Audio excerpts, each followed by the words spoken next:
Hi, everyone. My name is Charu. I have a Ph.D. in finance. So I used to be a finance professor. So as my gift to my friends, my new friends and my family members, I am going to start teaching finance.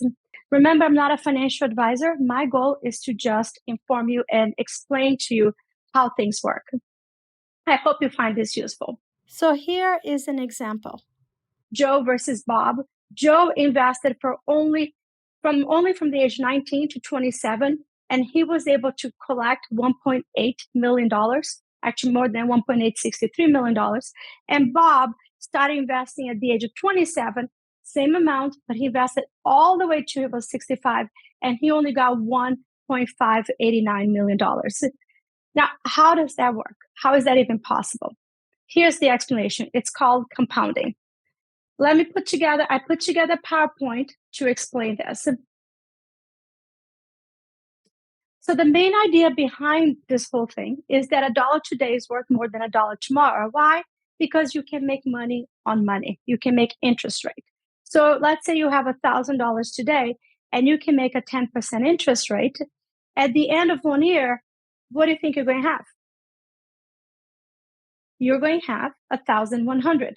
So you can make money on the money you have today. And the thing about this is that it doesn't just stop with 1 year. You get compounding. That means that over time, you start making interest on the interest. And so the money starts to grow a lot faster than it did in the beginning. So $1,000 in the year one got you 1,100. What about in year two?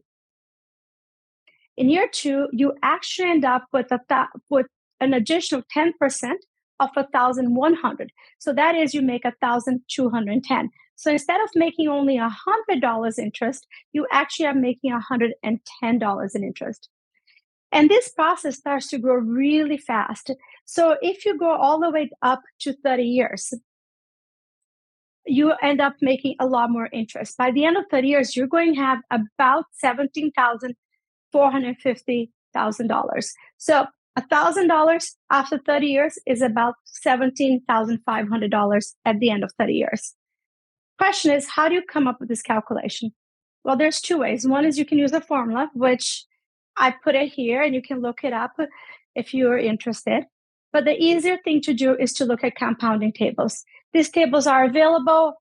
I believe Tony handed them to you also, but you can also ask me for these tables or use ChatGPT and ask for a table. Let's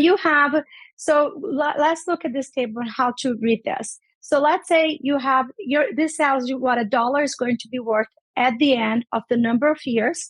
So on the rows, you have the years. On the columns, you have the percentage. So if you have $1 at the end of year one, you're going to end up with $1.10. If you have $1,000, you just multiply this number by 1,000. Now, at the end of 30 years, that dollar is going to be worth $17.44.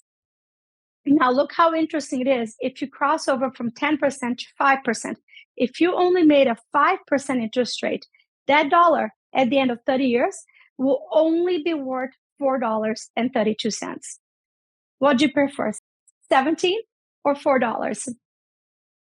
I hope you found this helpful. Have a great day. Bye.